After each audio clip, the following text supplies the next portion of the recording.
Hello दोस्तों, welcome to my YouTube channel English by Azad में आप सभी लोगों का स्वागत है। तो कैसे हैं आप सभी लोग और आप सभी लोगों की पढ़ाई कैसी चल रही है? तो सबसे पहले ये बताओ, हमने जो इसके पहले आप लोगों को चैप्टर कराया है रिप्रोडक्टिव सिस्टम, आपका प्रजनन तंत्र, तो उसमें किसी प्रकार का अगर किसी का डाउट हो या फिर किसी का कोई क्वेश्चन हो तो वो लोग कमेंट बॉक्स में कमेंट करो, हम आपको आपका क्वेश्चन या फिर आपका डाउट क्लियर कर देंगे। तो यहाँ पर आज हम एक न्यू चैप्टर स्टार्ट करेंगे जिसका नाम है सर्कुलेटरी सिस्टम, परिसंचरण तंत्र। तो हम बिना देरी किए हुए देखते हैं। सबसे पहले हम लोग देखेंगे सिस्टम का मतलब क्या होता है। तो हमने आप लोगों को बताया है कि सिस्टम का मतलब होता है ग्रुप ऑफ ऑर्गन, अंगों का समूह ही आपका सिस्टम कहलाता है, तंत्र कहलाता है। उसके पहले अगर हम बात करें, अब हम बात करेंगे परिसंचरण। सर्कुलेटरी का मतलब क्या होता है? देखो, आपका परि का मतलब होता है कि पूरा, संचरण मतलब कि आपके जो शरीर में पूरा हार्मोन्स हो गया, ऑक्सीजन हो गया, कार्बन डाइऑक्साइड हो गया, ये जो पूरे शरीर में आपका पहुंचाता है उसे ही हम कहते हैं सर्कुलेटरी सिस्टम। तो ये आपका कौन कौन से ऑर्गन के थ्रू जाता है, हम यही इसमें पढ़ेंगे सर्कुलेटरी सिस्टम में। तो यहाँ पे देखो, सबसे पहले हम आपको बताते हैं कि सर्कुलेटरी का मतलब क्या होता है, परिसंचरण का मतलब क्या होता है। तो यहाँ पे देखो, यहाँ पे दिया है आपका परिसंचरण अंगों का वह समूह है। एक सेकंड, कलर चेंज कर लेते हैं पेन का। यहाँ पे देखो, परिसंचरण तंत्र अंगों का वह समूह है जो शरीर की कोशिकाओं के बीच पोषण तत्वों का यातायात कराते हैं। इन तत्वों में एमिनो अम्ल, ऑक्सीजन, कार्बन डाइऑक्साइड, हार्मोन्स आदि शामिल होते हैं। तो अब हम देखते हैं जो हमारा सर्कुलेशन होता है वो आपका कौन कौन से ऑर्गन्स के थ्रू आपका होता है। तो यहाँ पे देखो, आपके ये आपके ऑर्गन हैं। तो यहाँ पे देखो आपके सर्कुलेटरी सिस्टम ऑफ पार्ट। तो यहाँ पे देखो, पहला हो गया ह्यूमन ब्लड, ये मानव शरीर, मानव रुधिर। उसके बाद दिया है ह्यूमन हार्ट, मानव हृदय। उसके बाद ब्लड वेसल्स, रुधिर वाहिकाएं। उसके बाद लिम्फ, लसिका, इसे हम कहते हैं। तो इसके बाद देखो, जो आपका ह्यूमन ब्लड होता है ना, ये बताओ, ये हमारे पूरे शरीर में आपका ऊपर से लेके नीचे तक आपका घूमता रहता है, आपका सर्कुलेशन करता रहता है, परिसंचरण होता रहता है आपका रुधिर का। लेकिन इस रुधिर को कंट्रोल कौन करता है ऊपर से नीचे जाने में?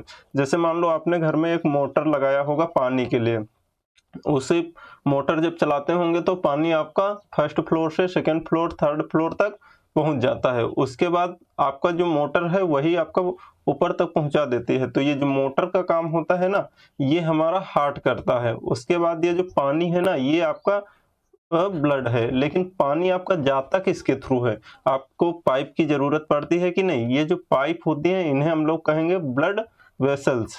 आप ये हम आपको अलग से बता देंगे लिम्फ किसे कहते हैं। तो हम देखेंगे यहाँ पर आगे। देखो, यहाँ पे देखो कुछ महत्वपूर्ण तथ्य जान लेते हैं, इंपॉर्टेंट आपके तथ्य हैं। तो यहाँ पे देखो, हम बात करते हैं जैसे आपका रुधिर संचरण, इसका जो ब्लड सर्कुलेशन है, इसका जो स्टडी है, इसे हम क्या कहते हैं? इसे कहते हैं एंजियोलॉजी, ये कहलाता है। उसके बाद दूसरे नंबर पर है आपका ये जो एंजियोलॉजी है, इसके जो फादर हैं उनका क्या नाम है? उनका नाम है विलियम हार्वे। तो ये बताओ, यहाँ तक आपको बातें क्लियर हैं कि नहीं? यहाँ तक अगर किसी का डाउट है तो आप लोग पूछ लो तुरंत। उसके बाद हम बात करते हैं रुधिर संचरण की खोज किसने की थी और कब हुई थी। ये जो आपका है ब्लड, आपका सर्कुलेशन है कि ये जो ब्लड है ये हमारे पूरे शरीर में चल रहा है, ऊपर से नीचे जा रहा है। तो ये इसका जो खोज की थी सबसे पहले वो किसने की थी? ये तो उसने की थी, इनका नाम था विलियम हार्वे। इसीलिए हम लोग इन्हें कहते हैं एंजियोलॉजी का फादर, विलियम हार्वे को। तो ये इन्होंने कब की थी? 1628 में। आप लोग ये याद रखना है। ऐसे ये वाले जो क्वेश्चन है ना, ये डायरेक्ट आपको देखने को मिल जाएंगे। तो यहाँ पर अब हम देखते हैं इसके आगे। तो यहाँ पे देखो, आपको दिया है टाइप्स ऑफ सर्कुलेटरी सिस्टम, कितने प्रकार से आपका सर्कुलेशन होता है, आपका परिसंचरण कितने प्रकार से होता है। देखो, यहाँ पे दो प्रकार से हमारा सर्कुलेशन होता है। जो पहला होता है वो ओपन सर्कुलेटरी सिस्टम और दूसरे नंबर पर क्लोज सर्कुलेटरी सिस्टम। अब हम बात करते हैं यहाँ पे ये क्या होता है। देखो, जो ओपन सर्कुलेटरी सिस्टम है इसको हिंदी में कहते हैं खुला परिसंचरण तंत्र, क्लोज बंद परिसंचरण तंत्र। सबसे पहले आप लोग समझ लो क्लोज सर्कुलेटरी सिस्टम, उसके बाद आपको ओपन सर्कुलेटरी सिस्टम समझ में आ जाएगा। यहाँ पे थोड़ा अच्छे से सुनना, उसके बाद आपको तभी समझ में आ पाएगा। यहाँ पे क्या देखो, जैसे आपको पानी पहुंचाना है फर्स्ट फ्लोर से सेकेंड फ्लोर पर, तो उसमें क्या आपको पाइप की जरूरत पड़ेगी कि नहीं?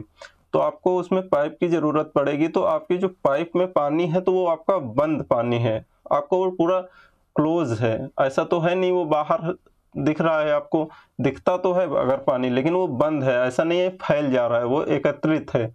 तो वहां पे ये जो ब्लड होता है ये होता है क्लोज सर्कुलेटरी सिस्टम। मतलब अगर आपके किसी माध्यम से आप लेकर जाते हैं, ये पाइप के माध्यम से जैसे आप पानी ऊपर पहुंचाते हैं तो उसे हम लोग कहेंगे क्लोज सर्कुलेटरी सिस्टम।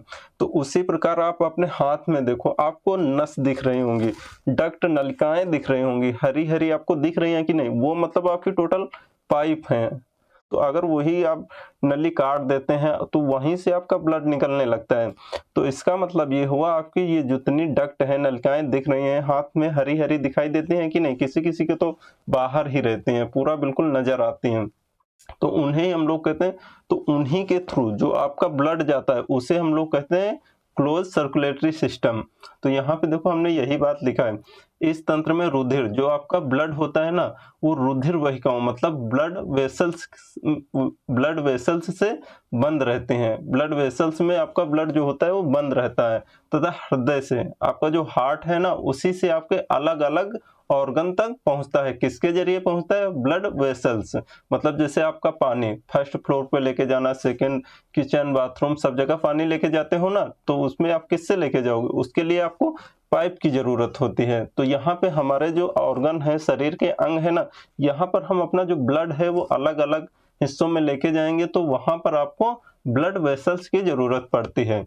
तो यहाँ पे देखो आपको एग्जामिनर क्या पूछेगा ना, वहां पर यहाँ पर आपसे एग्जामिनर पूछता है एग्जाम्पल, सबसे ज्यादा एग्जाम्पल ही जरूरी है, आपके उदाहरण। वहां पे पूछेगा कि मानव शरीर ये किस प्रकार का आपका सर्कुलेटरी सिस्टम है, तो वहां पर आपको बताना पड़ेगा कि ये क्लोज सर्कुलेटरी सिस्टम है। उसके बाद आपका उदाहरण हो गया मानव। उसके बाद आपका दूसरे नंबर पर स्तनधारी।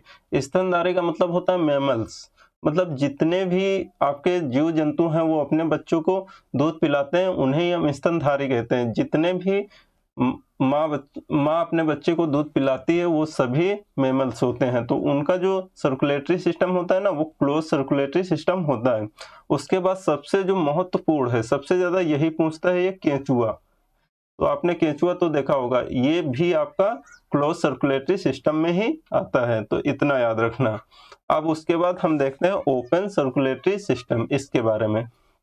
इसमें क्या होता है ना, इसमें आपकी ब्लड वेसल्स नहीं होती हैं, आपका जो ब्लड है वो ऐसे ही आपका ऊपर नीचे होता है। तो देखो यहाँ पे हमने यही बात लिखा है, इस तंत्र में आपका जो रुधिर है, आपका जो ब्लड है ना, वो रुधिर वाहिकाओं में बंद नहीं होता है, ऐसा तो है नहीं, ये पाइप नहीं होती है यहाँ पे आपको पानी ले जाने के लिए।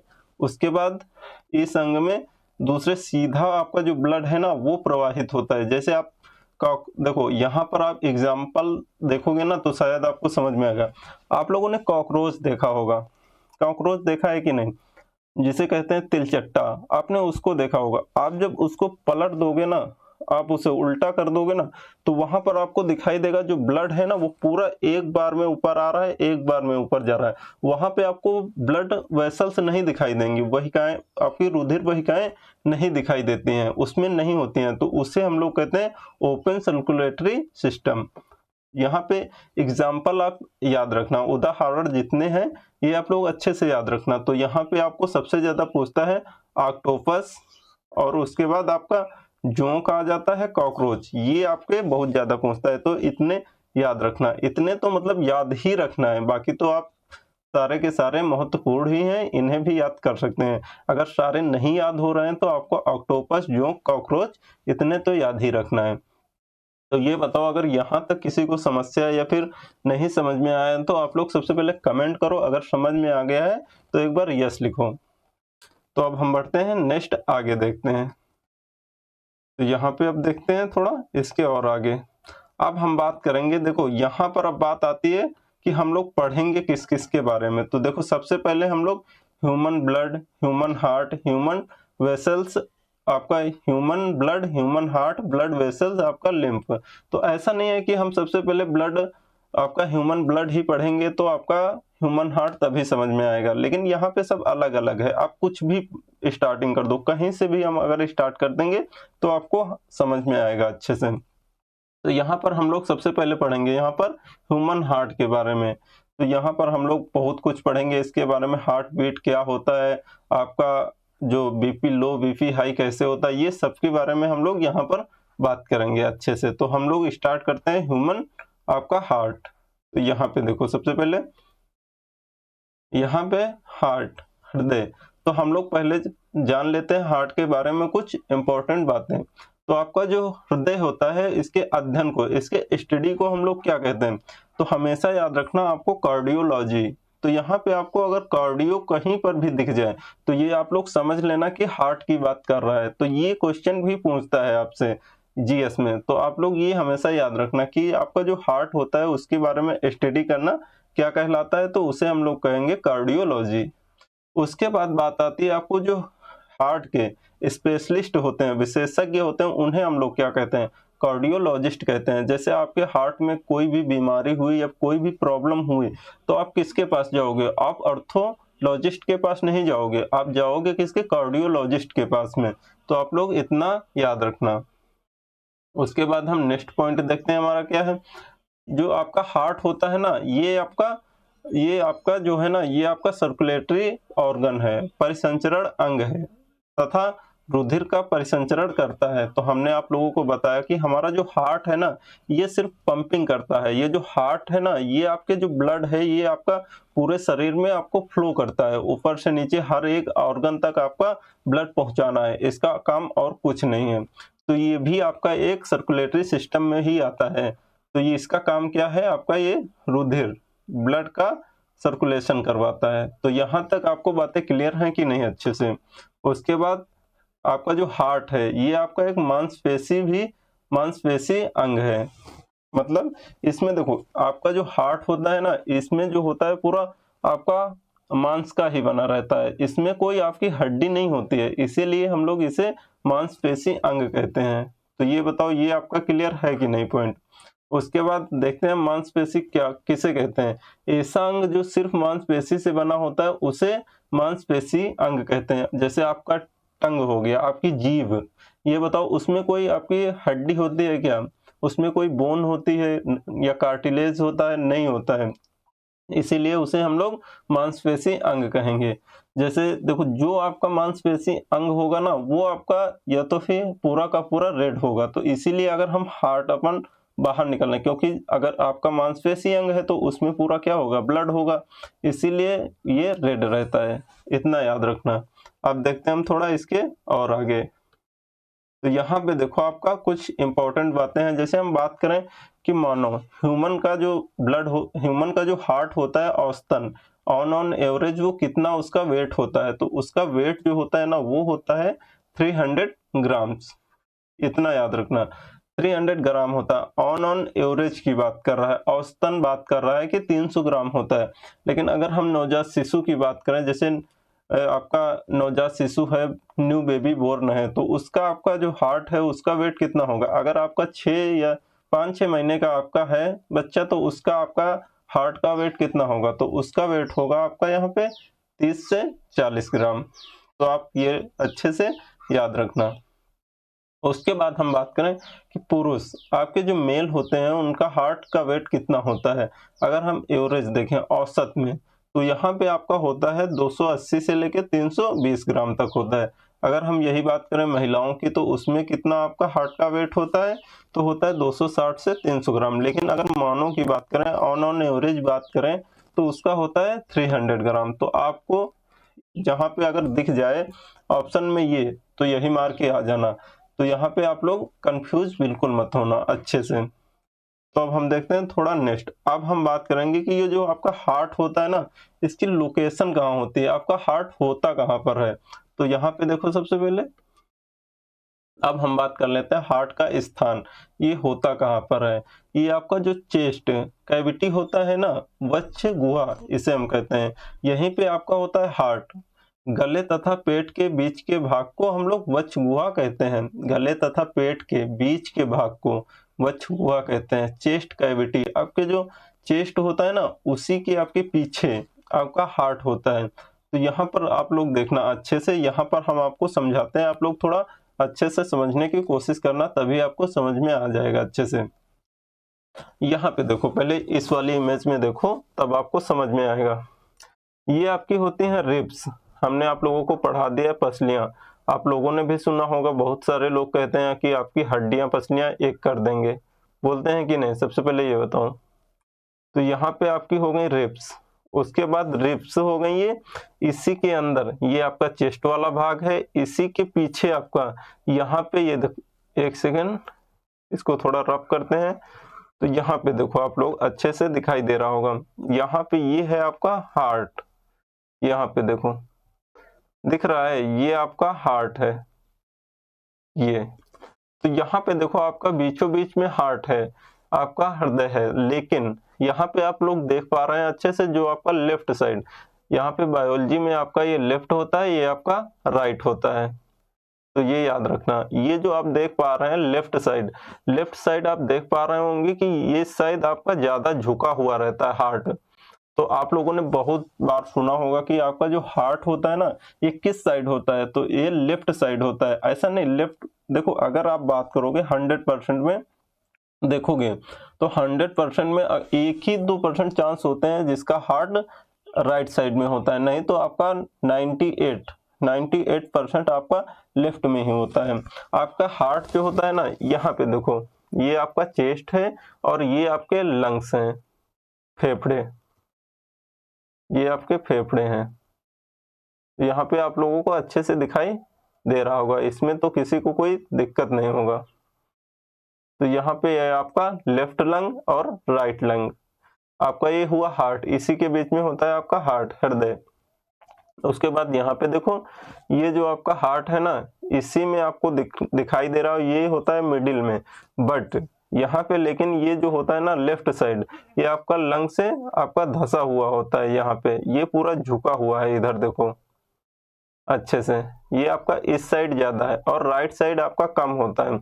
ये मान लो 70 से 80% आपका किधर होता है, ये आपका होता है लेफ्ट साइड, और आपका 10 से 15% आपका यहाँ पे होता है मिडिल में। आपका 4 से ही 5 ये मान के चलो आपका किधर होता है, राइट साइड। तो आप लोग हमेशा ये याद रखना, लेकिन ऐसा नहीं है, उसमें क्या होता है ना, रहता है जिसका 1-2% आपका राइट साइड रहता है, उसमें क्या होता है ना, ये जो आपका हार्ट है ना, इसका झुकाव इस तरफ हो जाता है, बल्कि आपका जो हार्ट है वो रहता है आपका मिडल में ही। आपने एक मूवी देखा होगा, उसमें दिखाया है कि हार्ट कहाँ होता है, लक मूवी, अगर आप लोगों ने देखा होगा तो वहां पे आपको दिखाता है, उसमें आपको बताता है कि आपका जो हार्ट है ना, उसमें एक लोग का हार्ट रहता है आपका राइट साइड रहता है। तो आप लोग देखा होगा वहां पे। तो आप लोगों को लोकेशन तो पता चल गई है ना कि आपका हार्ट होता कहाँ पर है। ये बताओ सबसे पहले, यहाँ पर किसी को कोई दिक्कत तो नहीं हुई कि हार्ट होता कहाँ पे है। आप लोग ये थोड़ी नहीं कर दोगे कि आपका यहाँ बिल्कुल यहाँ होता है, आपका सिर में नहीं होता है आपका हार्ट कहाँ होता है, आपका ये चेस्ट कैविटी में होता है। तो यहाँ तक आप लोगों को बातें क्लियर होनी चाहिए अच्छे से। अब हम देखते हैं नेक्स्ट। यहाँ पे देखो, यहाँ पे आप लोगों को अब समझा रहे हैं, यहाँ पे मनुष्यों के शरीर में कितनी, ये हमने आप लोगों को बताया था स्केलेटल सिस्टम में, हमने आपको टोटल की टोटल 206 हड्डियां वहां पर पढ़ा दी है। तो यहाँ पर आप लोग एक बार फिर से देख लो अच्छे से, मनुष्य के शरीर में कितनी 12 जोड़ी पसलियां होती हैं। हमने वहां आप लोगों को बताया था कि 12 पेयर आपकी पसलियां होती हैं। अगर नंबर में बात करें तो हम आपकी 24 होती हैं। अब आप लोगों से एक क्वेश्चन है, इसमें आपको ये जो आपको टाई जैसी आपको ये बोन्स दिख रही है ना, आप लोग इसका नाम बताओगे, इसे हम लोग क्या कहते हैं। ये हमने आप लोगों को स्केलेटल सिस्टम में अच्छे से बता दिया है, इसे हम लोग क्या कहते हैं। आप लोग कमेंट बॉक्स में कमेंट करके जरूर बताना। उसके बाद देखो, मनुष्य के शरीर में 12 जोड़ी आपकी 12 पेयर आपकी पसलियां होती हैं, जो हमारे फेफड़ों व हृदय की सुरक्षा करते हैं, मतलब आपके लंग्स और हार्ट की प्रोटेक्शन भी करते हैं, आपकी सुरक्षा भी प्रदान करते हैं। अगर ये मान के चलो आपकी ये रिब्स नहीं होती, आपकी पसलियां नहीं होती, तो आपको कोई चेस्ट पे मारता तो सीधा आपको कहाँ लगता जाके, तो आपका वो लंग्स में, आपका हार्ट में लगता जाके। इसीलिए जैसे आप कभी कभी गिर भी जाते हैं ना, तो आपकी सुरक्षा कौन प्रदान कर देता है? हार्ट और लंग्स की। तो ये आपकी रिब्स प्रदान कर देती हैं। तो यहाँ पर आप लोग इतना जान लो। उसके बाद देखो यहाँ पे दिखाया है आपका हार्ट, कलर चेंज कर लेते हैं तब दिखाते हैं आपको। यहाँ पे देखो आपको दिखाया हार्ट, यहाँ पे देखो ये रहा, यहाँ पे ये होता है आपका ऐसे हार्ट होता है यहाँ पर। तो यहाँ पे आपका जो दूसरी रिब्स होती है ना 2 नंबर वाली, उसके बाद 2 से 6 नंबर वाली रिब्स जो होती है ना, उसी के बीच में आपका हार्ट होता है। तो ये भी आप लोग याद रखना कि हमारा हृदय जो है ना दूसरी तथा छठी पसली के मध्य स्थित होता है। ये बात भी आप लोग अच्छे से याद रखना। अब हम लोग देखते हैं नेक्स्ट। अब हम बात करेंगे कि जो आपका हार्ट होता है ना, इसका शेप कैसा होता है, इसका आकार किस तरह का होता है। तो यहाँ पे देखो, यहाँ पे अब हम बात करते हैं जो हार्ट है ना, एक सेकेंड यहाँ पे थोड़ा रुक जाओ, कहाँ गया। अगर हम बात करें कि हार्ट का आपका जो होता है ना, ये किस प्रकार से होता है आपका, अगर आकार की बात करें तो यहाँ पे हम आप लोगों को बता देते हैं पहले आपका आकार, शेप कैसा होता है इसका। आप इसका जो शेप है ना, ये आपका जो मुट्ठी बंद करो सबसे पहले।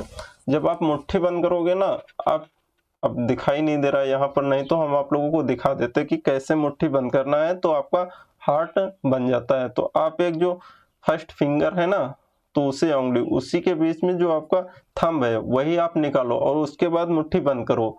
तो जैसा आपको बन रहा है ना, उसी प्रकार का आपका हार्ट होता है। तो आप ये बात याद रखना। ये बताओ यहाँ तक तो किसी को समझने में कोई दिक्कत तो नहीं है? अच्छे से समझ में आया कि नहीं? अच्छे से बताओ, सबसे पहले कमेंट करो, उसके बाद क्लास को कंटिन्यू करते हैं। अब देखते हैं, हम लोग बात करेंगे इसके आगे, थोड़ा देखेंगे। तो यहाँ पर आप लोग अच्छे से आप समझना। ये देखो, अब यहाँ पर आओ, जैसे आप बिल्कुल ये आप लोग अच्छे से याद रखना कि अगर शेप की बात करें, आकार की, तो आप लोग बता देना बंद मुट्ठी के आकार का आपका हार्ट होता है। तो यहाँ पे देखो, अब हम बात कर लेते हैं यहाँ पे। ये देखो हार्ट, ये अगर हम बात करें ह्यूमन हार्ट के कितने चैम्बर होते हैं, तो यहाँ पर 4 चैम्बर होते हैं, 4 कोष्ठक होते हैं। तो ये बात आप लोग अच्छे से याद रखना। लेकिन सिर्फ हम बात कर रहे हैं ह्यूमन हार्ट की, मानव हृदय की हम बात कर रहे हैं। लेकिन अगर हम बात करें, क्योंकि आपका जो सिलेबस है ना, वहां पर हमें किसके बारे में पढ़ना है, वहां पे हमें ह्यूमन हार्ट के ही बारे में पढ़ना है। ऐसा नहीं हमें जानवर के बारे में पढ़ना है। यहाँ पे हम बात करेंगे सिर्फ ह्यूमन हार्ट के बारे में, कितने चैम्बर होते हैं, इसमें कौन कौन से चैम्बर होते हैं। तो यहाँ पे आप देखिए, यहाँ पर हम बनाते हैं आपका थोड़ा हार्ट। यहाँ पे मान लो ये आपका हार्ट होता है, थोड़ा बनेगा नहीं हम हमसे अच्छे से, तो आप लोग थोड़ा सा एडजस्ट करना। ये आपका हो गया हार्ट, ये मान लो आपका हार्ट है, ठीक है। आपका ये इसमें कितने टोटल इसमें होते हैं, 4 चैम्बर होते हैं, टोटल आपके 4 चैम्बर होते हैं।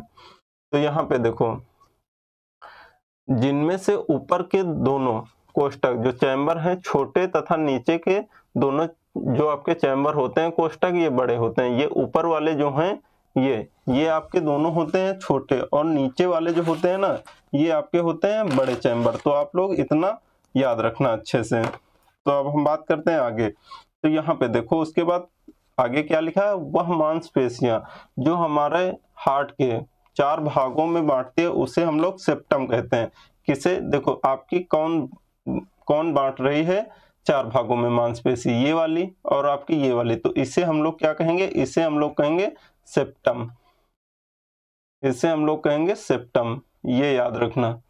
उसके बाद देखो, कलर चेंज कर लेते हैं थोड़ा यहाँ पे। अब देखो, उसके बाद हम बात करें आपका ये जो चैम्बर है ना, इसे हम लोग क्या कहेंगे, आपका ये जो चैम्बर होता ना है ना, इसे हम कहेंगे आर्टिकल, ऑरिकल, इसे हम लोग बोलेंगे ऑरिकल, आर्टिकल नहीं ऑरिकल। ये आपका होता है बायां आलिंद, लेफ्ट ऑरिकल, इसे हम लोग कहेंगे बायां आलिंद। यहाँ पे लिख देते हैं आपको। बायां आलिंद, आलिंद, आलिंद होगा, आरिंद नहीं, ठीक है, आलिंद। आप लोग अच्छे से लिख लेना। यहाँ पर हम बात करें, ये आपका ऊपर का जो है ये आपका राइट आपका ऑरिकल होगा, आपका बायां आलिंद होगा, ये आपका बायां आलिंद, ये आपका दायां आलिंद, आपका ये बायां आलिंद। हम नीचे वाले चैम्बर को क्या कहेंगे, हम लोग कहेंगे वेंट्रिकल, ये इसे हम लोग कहेंगे वेंट्रिकल। ये आपका हुआ लेफ्ट वेंट्रिकल, लेफ्ट वेंट्रिकल आपका हो जाएगा वेंट्रिकल।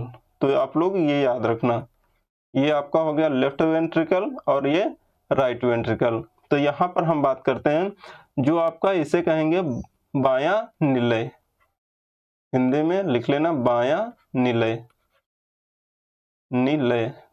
तो ये आप लोग याद रखना, ये आपका लेफ्ट वेंट्रिकल हो गया और ये आपका राइट वेंट्रिकल हो गया। इसे हम लोग, ये जो आपकी मांसपेशी है, इसे ये जो आपके हार्ट को 4 कोष्ठक में बांटती है, 4 चैम्बर में बांटती है, तो हम लोग इसे क्या कहते हैं, सेप्टम कहते हैं। तो अब हम बात करेंगे जो आपका सबसे बड़ा कोष्ठक होता है ना, और सबसे बड़ा और सबसे मजबूत कोष्ठक, उसे हम क्या कहेंगे, उसका क्या नाम है। तो यहाँ पे देखो हमने आप लोगों को अच्छे से लिख दिया है। यहाँ पे जो सबसे बड़ा मतलब लार्जेस्ट एंड आपका जो स्ट्रॉन्गेस्ट होता है, उसे हम लोग क्या कहेंगे, ये आपका कौन सा वेंट्रिकल है, ये आपका लेफ्ट वेंट्रिकल है, ये आपका बायां निलय होता है। तो ये क्यों होता है, तो ये आप लोग जान लो थोड़ा सा, इसे हम रफ करते हैं, आप लोग अच्छे से लिख लेना ये बात। यहाँ पे देखो ये क्यों होता है इतना मजबूत और इतना बड़ा, सबसे बड़ा, ये इसलिए बड़ा होता ना, ये मजबूत किस लिए होता है, क्योंकि ये आपकी जो दीवार है ना, ये वाला आपका लेफ्ट वेंट्रिकल की, ये आपकी दीवार होती है मोटी। ये क्यों मोटी होती है ये आप लोग समझना अच्छे से, क्योंकि आपका जो ब्लड है ना वो इसी वाले वेंट्रिकल से, लेफ्ट वेंट्रिकल से ही आपके टोटल ऑर्गन में जाता है। तो अगर ये मान के चलो, अगर ये आपका मजबूत नहीं होगा, आपका ये बड़ा नहीं होगा ना, अगर आपका ये फट गया मान लो, तो आपको हार्ट अटैक आ सकता है। इसीलिए ये आपका सबसे बड़ा होता है और आपका सबसे मजबूत भी होता है। तो आप लोग ये याद रखना अच्छे से। तो सबसे पहले ये बताओ आप लोगों को यहाँ पर कोई दिक्कत समझने में या फिर किसी प्रकार का कोई क्वेश्चन है किसी का, तो आप लोग अच्छे से एक बार पूछ लो। तो हम लोग अब जो बात है ना आगे, हम लोग इसके बारे में हम देखेंगे अगले लेक्चर में। तो अगले लेक्चर में हम लोग क्या पढ़ेंगे, हम लोग देखेंगे कि आपके जो अलग अलग आपके एनिमल होते हैं उसमें कितने चैम्बर होते हैं, आपके हम देखेंगे मछली में कितने चैम्बर होते हैं, तो उसके बारे में हम लोग बात करेंगे नेक्स्ट वीडियो में। तो ये बताओ आप लोगों को समझ में आया कि नहीं अच्छे से। अगर समझ में आया तो एक लाइक कर दो और अपने दोस्तों के साथ में शेयर कर दो। अगर अभी तक चैनल को सब्सक्राइब नहीं किया है तो चैनल को सब्सक्राइब कर दो। तो मिलते हैं नेक्स्ट वीडियो में, तब तक के लिए थैंक यू सो मच।